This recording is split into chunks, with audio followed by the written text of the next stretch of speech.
दीपक कुमार रमन, कान नाक गला रोग विशेषज्ञ। मैं दीपावली के मौके पर आम लोगों को ये बताना चाहता हूँ कि पटाखे वो कम छोड़े और आवाज़ वाले पटाखे वो ना छोड़े। क्योंकि आवाज़ वाले पटाखे छूटने से क्या होता है कि कान का पर्दा जो है ना वो फट जाते हैं और बाद में जाके उससे वो गंभीर बीमारी जैसे कान से पानी आना स्टार्ट हो जाते हैं। तो इन सब से बचने के लिए हमें का पटाखों का आवाज़ कम करना है और पटाखे कम छोड़ना है और आवाज़ वाले पटाखे विशेषकर नहीं छोड़ना है। बच्चों को खासतौर पर है ना आवाज़ से दूर रखना है। सर, अगर जिस तरह से जैसे कि आज मीडिया टीम आपके पास पहुँची है जानने के लिए कि जिस तरह से नाक और गले की जिस तरीके से समस्याएँ आती हैं, अभी चूँकि सर्द का मौसम आने वाला है, ऐसे में तो नाक और गले की समस्या बहुत ज़्यादा लोगों की बढ़ती जाएगी। क्या कुछ कहना चाहेंगे, किस तरह का संदेश देंगे आप? देखिए, अभी जो पटाखे का जो ये धुआँ उड़ता है, ठीक है? उससे क्या होता है ना कि जनरल पेशेंट में भी एलर्जी की बीमारी स्टार्ट हो जाती है, जैसे कि छींक है, खाँसी है, सर दर्द होना, नाक से पानी गिरना। इन सब से अवॉइड करने के लिए हम लोगों को ख़ास तौर पर पटाखे छोड़ना है, बट पटाखे का जो धुआँ होता है, उनसे उनको बच के रहना है। साथ-साथ है ना ठंडी चीज़ें, जैसे फ्रिज की चीज़ें हैं, उनको नहीं खाना है। खटाई का सामान है उसको नहीं खाना चाहिए, जिससे है ना एलर्जी बढ़ती है, ठीक है? जिसके कारण क्या होता है कि बाद में वो एलर्जी जो है ना नज़ल पॉलिप के रूप में उभर के सामने आती है, जिसमें है ना नाक में एक प्रकार का एक मांस बढ़ जाता है। तो इन सब से बचने के लिए हम लोगों को पटाखे-वटाखे का धुआँ-वुआँ से बचना चाहिए। आज जिस तरह की जो समस्या हो रही है साइनस की, हुँ, बहुत सारी समस्या जो है वो मतलब अगर देखा जाए तो वो बच्चे से ही समस्या शुरुआत हुँ। होती है और बड़े तक वो बहुत ज़्यादा परेशान भी करती है। देखिए, बच्चे में ख़ास तौर पर क्या होता है ना कि अवेयरनेस पेरेंट्स को कम होते हैं। वो लोग क्या करते हैं कि बच्चा जब है ना जन्म लेता है, तभी से क्या करते हैं वो बच्चे को स्ट्रेट फॉरवर्ड में ना दूध और पानी पिलाना स्टार्ट कर देते हैं। जिसकी वज़ह से क्या होता है ना कि वो जो दूध है, वो नाक के रास्ते कान में पहुँच जाते हैं। जिसकी वज़ह से क्या होता है कि कान की बीमारी भी स्टार्ट हो जाती है और साथ-साथ जो है ना नाक के पीछे एक एडेनॉइड होता है, वो बढ़ जाते हैं। जिससे बाद में चल के बच्चे को खर्राटे की बीमारी स्टार्ट हो जाती है। क्या ये समस्या का पूर्ण निदान है सर? हाँ, बिल्कुल पूर्ण निदान है अगर हम पेरेंट्स में अवेयरनेस कराएँ। सबसे पहला है अवेयरनेस, अगर अवेयरनेस रहेगा तो बच्चों को वो है ना काफ़ी सँभाल कर रखेंगे और प्रॉपर है ना मैनेजमेंट में उनको वो दूध और पानी देंगे, जिससे कान और नाक की बीमारी कभी नहीं होगी। अदरवाइज़ क्या है कि वो जब बड़े होंगे 7 ईयर्स से एबव या 14 ईयर्स में, पता चलेगा कि जो उनके है ना नाक के पीछे एडेनॉइड बढ़ गया है, टॉन्सिल बढ़ गया है, ठीक है? तो ये एक समस्या बाद में उभर के आती है। इस समस्या बाद में उभर के आती है, अगर इससे पहले अगर लोग अवेयर हो जाएँ, हुँ। तो ये समस्या नहीं, नहीं, बचपन में ही अगर हम अवेयर रहेंगे तो वो समस्या पूर्ण रूप से बाद में नहीं निदान। है। सर, बात करें आपकी क्लिनिक की तो अभी जो जिस जिस तरह से मरीज़ आपके पास पहुँच रहे हैं, क्या कुछ ख़ास मरीज़ जो है जो आपके पास समस्याएँ लेके पहुँच रहे हैं, बीमारी लेके पहुँच रहे हैं, जिसका पूर्ण रूप से निदान सिर्फ़ और सिर्फ़ आप ही के पास है? देखिए, सबसे पहला बात है कि कान, नाक और गले की बीमारी से लोग लोग जो है ना मतलब उनको पता ही नहीं चलता कि वो कान, नाक और गले की बीमारी से है ना परेशान हैं। वो पहले चले जाते हैं गाँव के किसी एक डॉक्टर के पास, कान से पानी गिर रहा है, कान से पानी गिर रहा है। वो लोग क्या करते हैं कान को किसी तरह से साफ-वाफ कर देते हैं, बट कान में जो मेन समस्या है जो कान का पर्दा फट गया है, ठीक है? उसकी वजह से कान से पानी स्टार्ट हो जाता है आना। तो उसका हम लोग के पास नया मॉड्यूलर ओटी हमारे पास है जिसमें कान का संपूर्ण इलाज किया जाता है, जिसमें कान के पर्दे को बनाना, कान की हड्डी अगर सड़ी हुई है, तो उसको हम लोग है ना ड्रिल करके उस बीमारी को निकालते हैं, ताकि वो जो बीमारी है वो हमारे ब्रेन तक ना पहुँचे।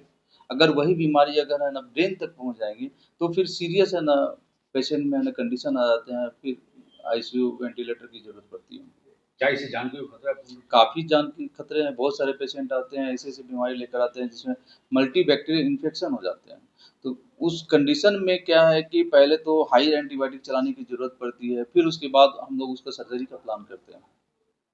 अगर ये कहा जाए तो मतलब सिर्फ़ और सिर्फ़ अवेयरनेस की बात आ जाती है सर, कुल मिला के बात हो जा रही है कि अवेयरनेस की बात आ जाती है, लोगों में जानकारी पूर्ण रूप से नहीं होने के कारण, वो इसको पूरी तरह से इग्नोर कर देते हुँ, हैं और उसके बाद वो छोड़ देते हैं कि भाई ठीक हो जाएगा, हुँ, कुछ सिंपल सा कोई दवा ले लेते हैं, दवा लेके लोग खा के हुँ, सोचते हैं कि अब ठीक हो हुँ। जाएगा। लेकिन ये जब फिर आगे जाके फिर ये बीमारी जो बहुत हाँ, बड़ी ये जो बीमारी है ना बीमारी हो वो जाती है। बाद में पता चलता है कि ये बीमारी आपकी कितनी सीरियस हो गई जब वो कान की हड्डी में वो बीमारी पकड़ ले।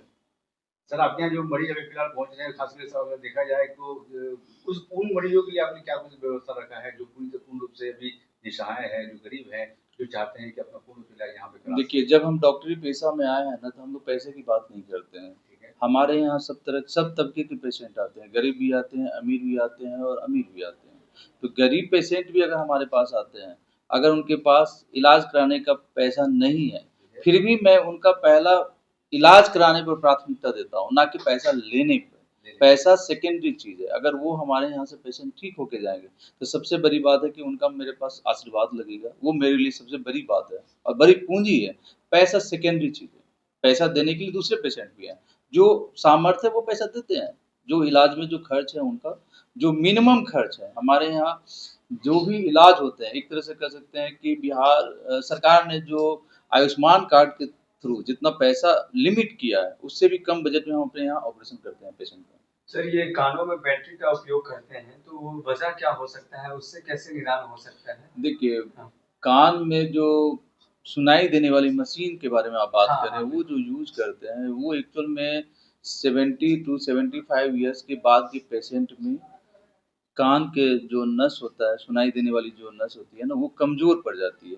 अब वो जब कमज़ोर पड़ जाती है, तो उसका कोई दूसरा इलाज नहीं है। उसमें क्या है ना कि हम लोग पेशेंट को सुनाई देने वाली मशीन जिसे हियरिंग ऐड कहते हैं, वो हम लोग उनको प्रोवाइड करते हैं कि आप इसको यूज़ करिए और आप अच्छी ज़िंदगी जिए।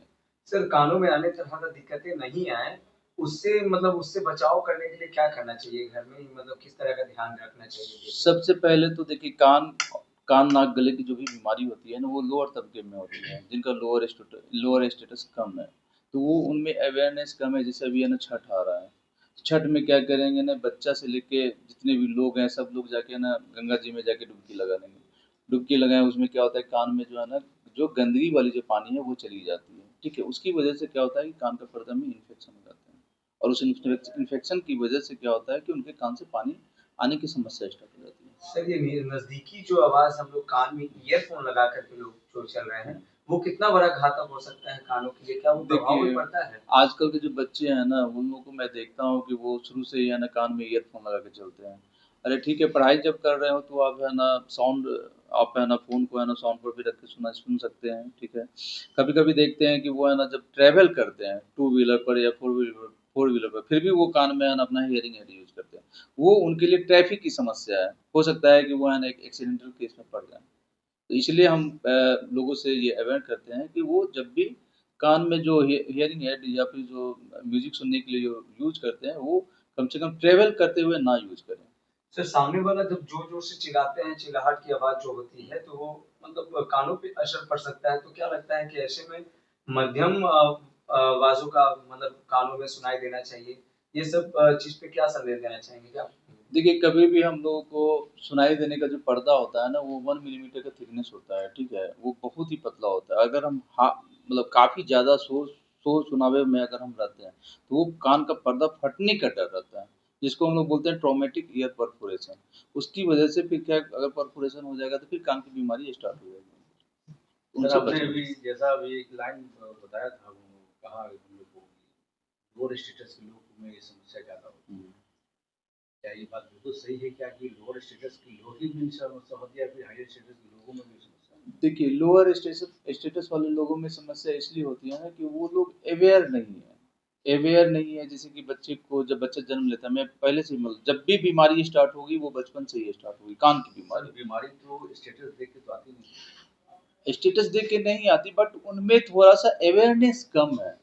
अवेयरनेस कम होने की वजह से वो क्या करते हैं ना कि बच्चे में ध्यान नहीं दिए, प्लस क्या है कि हो सकता है कि वो किसी डॉक्टर के पास नहीं पहुँच पाते हैं या फिर गाँव के पेरिफेरल डॉक्टर में वो पहुँच जाते हैं, जहाँ पर वो उस बीमारी से जूझते रहते हैं।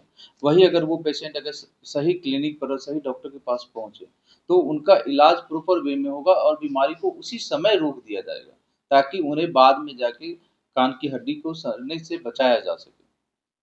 दर्शक जानना चाहते हैं सर आपके यहाँ का एड्रेस और एक कॉन्टैक्ट नंबर जिस हिसाब से मिल सके और अपनी समस्या का पूर्ण रूप से निदान। देखिए, ये मेरा जो क्लिनिक है वो विजया ईएनटी केयर सेंटर से है। ये मंगल मार्केट में 72 नंबर पिलर के जस्ट सामने राजा बाज़ार में पड़ता है। क्या आप कुछ संदेश देना चाहते हैं सर आप उन लोगों के लिए जो पूरी तरह से अभी अवेयरनेस के पूर्ण रूप से शिकार हैं और वो उन लोग वहाँ के क्वैक्स वहाँ के बाबा के पूर्ण रूप से इलाज चल रहा है? देखिए, मैं एज़ ए डॉक्टर है ना कभी-कभी महीने में 1-2 कैंप भी गाँव में समाज में फ्री ऑफ कॉस्ट हम लगाते हैं। और वो कैंप लगाने का मेरा जो मेन पर्पस है ना, वो लोगों में अवेयरनेस है। ताकि पेशेंट चाहे लोग चाहे पेरेंट्स उस बीमारी के बारे में समझे और उस बीमारी को शुरू से ही रोकथाम किया जाए, ताकि वो बीमारी कल की डेट में है ना सीवियरिटी के फॉर्म में ना पहुंचे। सर ये इसका क्या ट्रीट है सर? कई बार घरेलू उपचार आप देखते होंगे, मस्टर्ड ऑयल को कानों में डाला जाता है। तो हाँ, देखिए ये मस्टर्ड ऑयल का जो कहानी है ना, वो बचपन से हम लोग सुनते आए हैं, दादा-दादी, नाना-नानी की कहानी से, अरे कान में दर्द हो रहा है ना मस्टर्ड ऑयल डाल दें। बट पेशेंट को ये फिर समझना है कि वो जो गंदगी होती है जिसको हम लोग वैक्स बोलते हैं, उसका काम है प्रोटेक्टिव मैकेनिज्म। प्रोटेक्टिव मैकेनिज्म के लिए वो कान में बनता है। लेकिन अगर किसी पेशेंट में अगर वो जम जाते हैं, तो वो किसी भी एक अच्छे डॉक्टर के पास ही उसको क्लीन कराना चाहिए। अदरवाइज़ क्या है, अगर वो किसी को एक के पास कराते हैं, तो उस कंडीशन में क्या है ना कि वो कान का पर्दा डैमेज होने का डर रहता तो है। सरसों मतलब तेल लगाना क्या डालना क्या लाज़मी है या देखिए सरसों तेल नहीं यूज़ करते हैं। नहीं? इसको है ना एकदम अवॉइड करना चाहिए। सरसों तेल खाने का चीज़ है, लोगों को समझना है। खाने की चीज़ को हम कान के अंदर में क्यों डालें? बट अगर सब पुराने मंज़र में देखा जाए, सब दादा-दादी, नाना जो पुराने लोग जो यूज़ करते थे, घरेलू उपचार करते थे, उससे बहुत ज़्यादा लोगों को राहत मिली। नहीं, नहीं, देखिए उन लोगों को क्विक है ना लगता है कि हमारा ये कान ठीक हो गया, बट कभी भी सरसों का तेल यूज़ नहीं करना है। एक मेडिसिन आती है जो वैक्स सॉल्वेंट के रूप में आता है। सब प्रत्येक मेडिसिन कॉर्नर पे मिल जाती है, उसको वो यूज़ करके किसी भी एक अच्छे प्रोफेशनल डॉक्टर के पास जाके कान की सफाई करानी चाहिए। बड्स कितने दिनों के बाद यूज करना चाहिए या क्या ड्यूरेशन होना चाहिए? देखिए, मैं फिर ये कहना चाहता हूँ कि पेशेंट को चाहे पेरेंट्स को खुद से यूज़ नहीं करना है। जब भी वो जाएँ, किसी भी प्रोफ़ेशनल डॉक्टर के पास जाएँ, जिनके पास एक अच्छी डिग्री है और एक अच्छे मेडिकल कॉलेज से वो पास आउट है। क्योंकि उनको पता होता है कि बड्स को कितनी दूर तक ले जाना है। क्योंकि कान का जो पर्दा है एकदम 1 मिलीमीटर का थिकनेस है। उसमें डैमेज हुआ तो फिर समझिए कि आपके कान की बीमारी स्टार्ट हो जाएगी। सर एक अपॉइंटमेंट के लिए एक नंबर दे दिया जाए, एड्रेस आपने सर बता दिया है, नंबर दे दिया जाए। मेरा नंबर है व्हाट्सएप नंबर है 9852535499। क्या ये 24/7 है टाइम पे? नहीं, मेरी जो ये क्लिनिक है ये मंडे टू सैटरडे सुबह 10 बजे से लेके शाम में 8 बजे तक रहती है। ये क्लिनिक आपका यहीं पर है या फिर और भी? नहीं, ये मेरी जो क्लिनिक है यहीं पर है और एक परमानेंट क्लिनिक है। ये मेरी क्लिनिक यहाँ पर है ना 5 साल से ये क्लिनिक यहाँ पर रन कर रहा है। 5 सालों से। सर दीपावली का समय है, आने वाले समय में दुर्गा पूजा भी होने वाली है सर, और बिहार का महान पर्व छठ पर्व है, महान शिवरात्रि होने वाली है। एक पूरे अपनी क्लिनिक के पूरे परिवार की तरफ से शुभकामना संदेश पूरे पटना वासी, पूरे बिहार वासी, पूरे भारत वासी। मैं अपने सारे